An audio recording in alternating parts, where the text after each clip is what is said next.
नमस्कार। उनकी कलम मेरी आवाज़ में आप सभी का स्वागत है। बड़ों को प्रणाम और छोटों को बहुत सा प्यार। चलिए सुनते हैं कहानी अनपढ़, जिसे लिखा है बसंत कुमार सतपति जी ने। सुहाग रात बीते आज 4 दिन हो गए थे। रिश्तेदारों के अलावा लगभग सभी चले गए थे। माताजी पिताजी की इच्छा थी कि बहू बेटा बाहर आकर चाची फूफी मामा मामी आदि के चरण स्पर्श कर विदाई दे, मगर कमरे का दरवाजा नहीं खुला। पता नहीं क्या सोच रहे थे वे लोग। दिन हो या रात, उसी कोठरी के अंदर चप्पलें पहनकर बाथरूम को जाते समय कई बार चप्पलों के घिसने की ना होने पर भी पायल की छम छम की आवाज़ 2 मिनट सुनाई देने के बाद फिर से दरवाज़ा बंद हो जाता था। सुबह की चाय से लेकर शाम के दूध तक उसी कमरे में पहुंचते थे। नाश्ते और खाना ले जाकर ठक ठक करने पर दरवाज़ा जरा सा खुलता था। दरवाजे की फाँक में से कैदी की तरह दोनों में से कोई हाथ डालकर सब सामान ले लेते थे। उस समय अगरबत्ती की जोरदार महक आती थी और रेडियो अथवा टेप रिकॉर्ड से मधुर फिल्मी संगीत सुनाई पड़ता था। फिर से दरवाज़ा बंद, फिर से एकदम सन्नाटा, मगर स्काईलाइट या दरवाजे के फाटक की सूक्ष्म फाँक से कुछ कुछ शब्द हर वक्त सुनाई पड़ते थे। वास्तव में नहीं सुनाई पड़ते, पर भी सुनने जैसे लगते थे। लोग या माँ बाप जो भी सोचें, मगर अंदर में जीवन मरण की समस्या का एक समाधान चल रहा है। यह बात बहू बेटे को अच्छी तरह मालूम है। लोकाचार या लोकापवाद से दूर थे वो दोनों। जीवन सिर्फ 60-70 वर्ष का नहीं है। कई संघर्षमय और कई सुखमय दिनों पर ही एक खाते पीते परिवार यानी सारे जीवन का सुख निर्भर करता है। उसके अलावा यह प्रेम विवाह नहीं था। प्रशांत की इच्छा थी कि महिला छात्रावास से उन 2-3 के भीतर से एक को चयन करेगा। पढ़ने, प्रेम और पैसा पाने के लिए सभी वहाँ जाना चाहते हैं। कौन पहले जाकर लौटता है यह दूसरी बात है। बहुत हिम्मत करके प्रशांत ने पिता के पास माँ के सामने एक प्रस्ताव रखा था, मगर पिताजी विजातीय विवाह, हम उम्र विवाह, यहाँ तक कि पढ़ी लिखी लड़की को अपनी बहू बनाने के घोर विरोधी होने के कारण बेटे की इच्छा पूर्ति नहीं हो पाई। 15 साल की सुंदर स्वस्थ गांव की लड़की खोजकर उन्होंने बेटे को पूछा था, लड़की देखोगे? पितृभक्ति की पराकाष्ठा दिखाते हुए या फिर दुखी मन से प्रशांत ने जोर से नहीं कहते हुए कहा था, माँ बाप जिसे पसंद करेंगे उसी के साथ मेरी शादी होगी।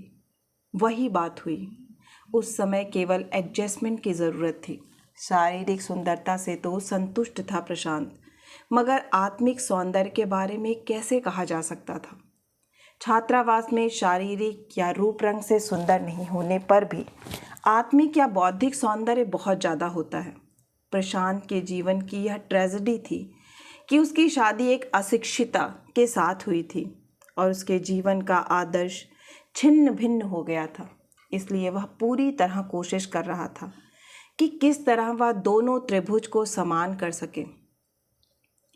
प्रथम मिलन के समय से ही अनबन शुरू। प्रशांत जानता था कि लड़की अनुभूतिहीन है, ज्ञान की कमी है और वह किसी भी काम में आगे नहीं आ सकती। गुफा के अंदर से उसको खींच कर लाने में अनेक बातें, उपदेश देने पड़ रहे हैं। सभी छात्रावास की उन लड़कियों को ध्यान में रख कर कि कौन किस होटल में जाती है, कौन किसकी गाड़ी में जाती है, किसने माता पिता का विरोध कर शादी कर ली। इस प्रकार की कई कहानियाँ अपनी बातें नायक की बातों में परिणित होकर नायक की असफलता और प्रेम विपर्य प्रदर्शित करती थी। यह जानकर नववधू बहुत खुश हो जाती है कि उसके स्वामी का किसी और से कोई संबंध नहीं है। प्रशांत की बातें खत्म होने लगीं। 4 दिन पहले जो लड़की मुंह तो क्या अपने हाथ पैर की उंगलियां छिपाती थी, हाँ ना, वह आज कितनी दूर आगे आ गई, प्रशांत ने कल्पना भी नहीं की थी। खूब प्रगल्भता के साथ उसकी हर बात का जवाब देती, यहाँ तक कि आदेश देने की अवस्था में भी आ गई। अब तुम मेरे जीवन की अनुभूतियाँ और ज्ञान के बारे में मुझसे सुनो। तुम्हारी अनुभूतियाँ और ज्ञान तो बाजार में बिकता है। कितनी पढ़ी लिखी हो? तुम्हारा दिमाग तो है नहीं। पढ़ी लिखी होती तो कुछ जानती। मैंने सुना था तुम पढ़ रही थी। बीच में से पढ़ाई क्यों छोड़ दी? छोड़ो, सब कुछ ठीक है मगर पढ़ाई ना करना। छोड़ो, इसे कहते हैं अधगल छगगरी छलकत जाए। नहीं कह रही हूँ मगर तुम बाध्य कर रहे हो। कहूँगी मगर एक शर्त पर। तुम हर समय बहुत छटपटा रहे हो। कसम खाओ 15 मिनट तक मुझे डिस्टर्ब नहीं करोगे। 15 मिनट तक कोई प्रश्न नहीं पूछोगे। कसम तोड़ने पर तुम्हें पाप लगेगा। मेरी कहानी भी आधी रह जाएगी। चलो कसम खा ली। अब कहो दाल रोटी कमा कर दोगी? नहीं, रुको, रहने दो। बात शुरू कर रही हूँ, शांति से सुनो। हर दिन तुरुडा चौक से बैठती वह लड़की, बड़ी लड़की या छोटी? अगर नियम टूट गया तो बातचीत बंद। बड़ी लड़कियां सभी एक एक कर तुम्हारे महिला छात्रावास से बस में बैठती थीं। मैं केवल छोटी लड़की की कहानी सुना रही हूँ। जीवन भर बहुत सारी प्रेम की कहानियाँ सुन ली हैं। प्रेम ना होने वाली एक कहानी सुनो। जिसकी कहानी कह रही हो वह तुम तो नहीं हो। आखिर बार कह रही हूँ, चुप रहो अन्यथा कहानी सुनना छोड़ दो। 15 मिनट इतना समय? कितने स्वार्थी हो। अपने लिए घंटे घंटे बात कर सकते हो, मेरे लिए 15 मिनट के लिए धैर्य नहीं। सुनिए, फिर से दोहरा रही हूँ। रोजाना तुरुडा चौक से बैठती वह लड़की, रविवार और स्कूल के छुट्टी के दिनों को छोड़कर 8:30 की बस में, धूप बारिश सर्दी कुछ भी हो, ठीक समय पर जरूर जगह पर जाकर वह खड़ी हो जाती। सुनसान जगह, बड़े बड़े घने बरगद के पेड़ों के साथ दूसरे पेड़ मिलकर वहाँ एक छोटा जंगल हो गया था। माताजी के पेड़ के नीचे देव स्थान पर अनपूजे मिट्टी के हाथी घोड़ों पर दीमक चढ़ गई थी। उस जगह भय लगता था। चौक पहुंचने से 1 किलोमीटर पहले गाड़ी की गति मंद पड़ जाती थी।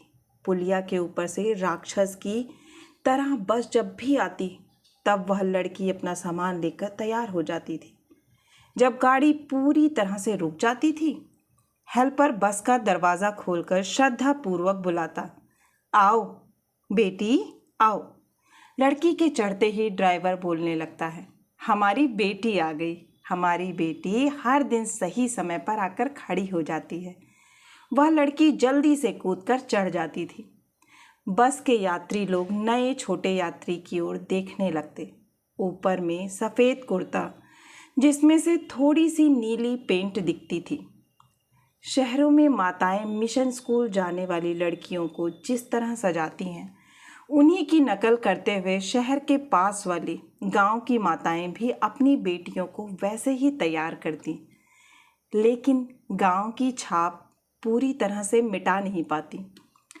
लड़की के दोनों गाल हल्के हल्के लाल, कंघी कर चोटी में पंचमुखी मंदार की तरह लगी हुई लाल चोटी पर लाल रंग का रिबन फूल की तरह सुंदर दिखती। नज़र न लगे इसलिए काला टीका भी लगाया जाता। सुबह सुबह नहा धोकर नाश्ता वाश्ता करके आने पर वह लड़की सुंदर दिखती। बड़ा काम करने का मन में गर्व, नाक पर पसीने की बूंदें, सीट मिलते ही अपनी कॉपी किताबें ज्योमेट्री बॉक्स आदि के भार को आराम से संभाल लेती। वास्तव में उसको देखकर बस्ते का वजन कुछ ज़्यादा लगता। 11वीं कक्षा में पढ़ने वाली बड़ी लड़की की तरह छाती में बस्ता लटका कर ले जाने में या तो संकुचित हो जाती या शर्म अनुभव करती। उसे इस तरह ले जाना पड़ता है। बैठने के बाद वह लड़की हिरनी के बच्चे की तरह आराम की सांस छोड़ती। बीच बीच में मुहावरे भाषा का इस्तेमाल नहीं करने से तुम्हें कहानी अच्छी नहीं लगेगी। जैसे माँ पास में नहीं होने पर हिरनी के बच्चे की तरह बेचैन होकर बस के भीतर आगे पीछे यात्रियों की तरफ देखने लगती।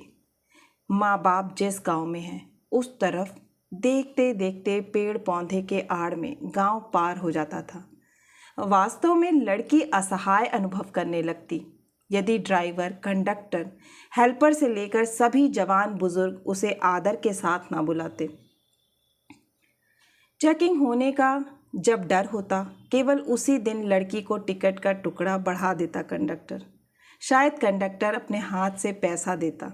हेल्पर पूछता, बेटी आज क्या खाकर आई हो? पखाल और सब्जी, आलू चिंगूड़ी। जिस दिन भीड़ ज़्यादा होती, थोड़ी सी भी जगह नहीं मिलती, उस दिन वह लड़की कंडक्टर के पास बैठती। पैसा गिनते या टिकट काटते कंडक्टर पूछता, बेटी कल कौन सी बस में लौटी? हमें आने में काफ़ी देर हो गई। उस खटारा भाड़ा गाड़ी में कितने पैसे लिए? 25 पैसे।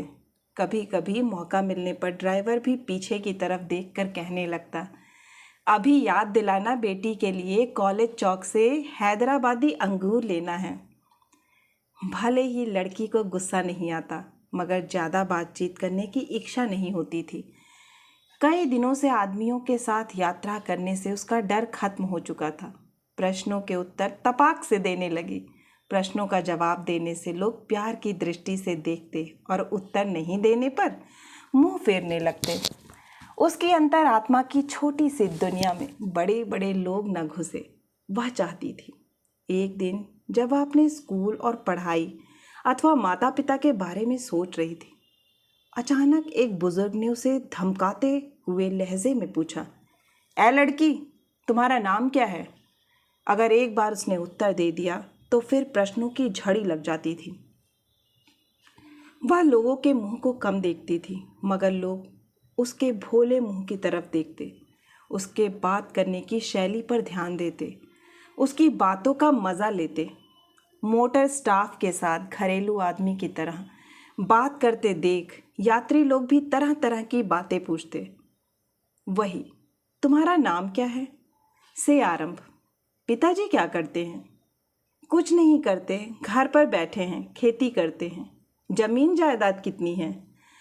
इतने बड़े बड़े प्रश्नों का उत्तर नहीं दे सकती। बोलती थी, मुझे नहीं पता। बस के यात्री उत्साह से फिर प्रश्न पूछने लगते, तुम कितने भाई बहन हो? 2 भाई, बहन मैं अकेली। भाई बड़े हैं? नहीं, मैं बड़ी हूँ। पीछे वाली सीट पर बैठा हुआ बदमाश यात्री आम बात नहीं करके दूसरी बातें करने लगता। तुम क्या हर दिन हमारी बस में जाती हो? हाँ, गांव के पास क्या स्कूल नहीं है? हमने इंस्पेक्टर को कहकर उस इलाके में स्कूल तो खुलवा दिया है। जब तक घर घर में स्कूल नहीं खुलेगा तो हम छोड़ेंगे नहीं। हमारी पार्टी ने निर्णय किया है। गांव में शाला है, पास गांव में माइनर स्कूल। हमारी बात तब ठीक है ना? वहाँ नहीं पढ़ती हो, हमारी बस में आ जाकर पढ़ाई कर रही हो। बीच में नदी है, माँ बाप छोड़ेंगे नहीं। मुझे मगरमच्छ से बहुत डर लगता है। फिर कोई और पूछता, किस स्कूल में पढ़ती हो? आगे में है। भाड़ा कितना लगता है? जाने के 27, आने के 27। बाप रे, इतने पैसे खर्च करके पढ़ रही हो? छोटी सी लड़की। माँ बाप की किस्मत फूटी। पढ़ाई नहीं करने से जैसे लड़की घर संभालने के योग्य नहीं बन पाएगी। वे आश्चर्यचकित होते। सभी की नज़रें उस लड़की पर। सभी उसको प्यार करते। कोई खुश होता, किसी को आश्चर्य होता, तो कोई उसके साहस की तारीफ करता, तो कोई उसकी पढ़ाई के प्रति लगन को पसंद करता। मगर कभी कभी बीच में 14 साल का हाई स्कूल का बच्चा अगर बस में चढ़ता तो उसके साथ में वह आत्मीयता नहीं कर पाती। थोड़ा रास्ता 10 मिनट में पूरा हो जाता है, बस रुक जाती थी। जिस प्रकार से कॉपी किताबें लेकर वह लड़की चढ़ती थी, वैसे ही वह नीचे जाती है। उसके उतरने के बाद फिर से जांच मुकदमे, चुनाव, मंत्रिमंडल, खेती बाड़ी, मौसम की जानकारी की बातों से बस कोलाहल मच जाती। सुनो, ऐसा लग रहा है तुम्हें नींद आ रही है। मेरी बात अच्छी नहीं लग रही है। 10 मिनट हो गए। क्या घड़ी देख रहे हो? मुझे कहानी कहने को कह मगर सुन नहीं रहे हो। यह अच्छी बात नहीं है। इसके अलावा बीच बीच में गुदगुदी करके मेरे मन को इधर उधर भटकाते हो। कसम है, और थोड़ा धीरज से सुनो। 4:30 बजे बस लौटती थी। फिर से उसी कहानी और घटना की पुनरावृत्ति। लड़की उसी प्रकार कॉपी किताबों को बगल में डालकर खड़ी हो जाती है।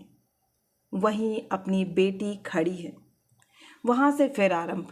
उसके बस में चढ़ते ही तेल नमक दुनियादारी की बातें बस वाले भूल जाते थे। यात्री लोग भी मान अपमान जंजाल की बातें भूल जाते थे। कोई अपने घर पानी को छोड़कर आया है, कोई अपने भतीजे, कोई जैसे अपने को बचपन में दिनों में खोया है। उस लड़की के अंदर सभी अपनी अपनी बेटियों को देखते। लड़की के बैठते ही प्रश्न शुरू हो जाते। कहाँ है तुम्हारा स्कूल?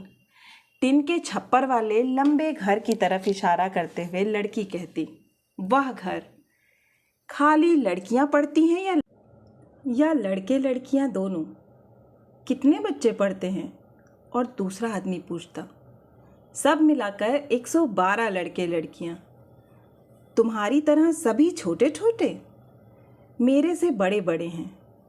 तुम कौन सी कक्षा में पढ़ती हो? ड्राइवर प्रश्न को सुनने के बाद कहने लगा, हमारी बेटी को छोटा समझते हो क्या? 7 या 8 कक्षा पढ़ चुकी है। अच्छा पढ़ती है, क्लास में प्रथम आती है। तुम्हारे स्कूल में प्रधानाध्यापक हैं या प्रधानाध्यापिका? एक बुजुर्ग ने पूछा।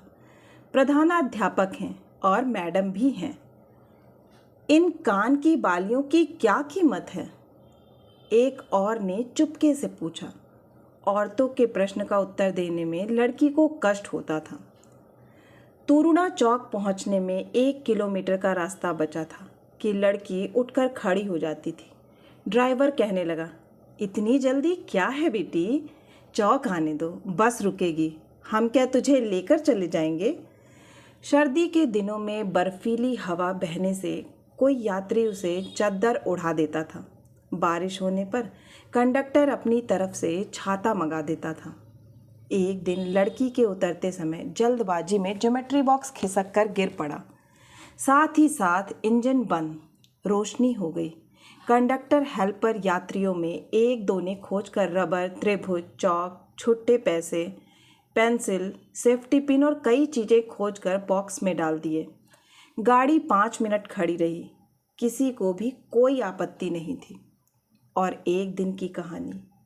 तुरुड़ा चौक में बस पहुंचते समय शाम ढल चुकी थी। घना बरगद का पेड़ राक्षसी के पांव की तरह दिख रहा था। अंधेरा धीरे धीरे पंख फैलाए हुए बाज की तरह नीचे उतर रहा था। पतंगे बारिश होने का संकेत दे रहे थे। लड़की के उतरने के बाद उसे कोई लेने नहीं आया। शायद माँ की तबीयत ज़्यादा खराब थी। लड़की की असहाय अवस्था ड्राइवर को बताते हुए अभीन कहने लगा, बेटी को कोई लेने नहीं आया। इंजन बंद। कंडक्टर कहने लगा, अभीन जाओ छोड़ कर आओ। अभीन उतर गया। लड़की का गांव 200 गज की दूरी पर।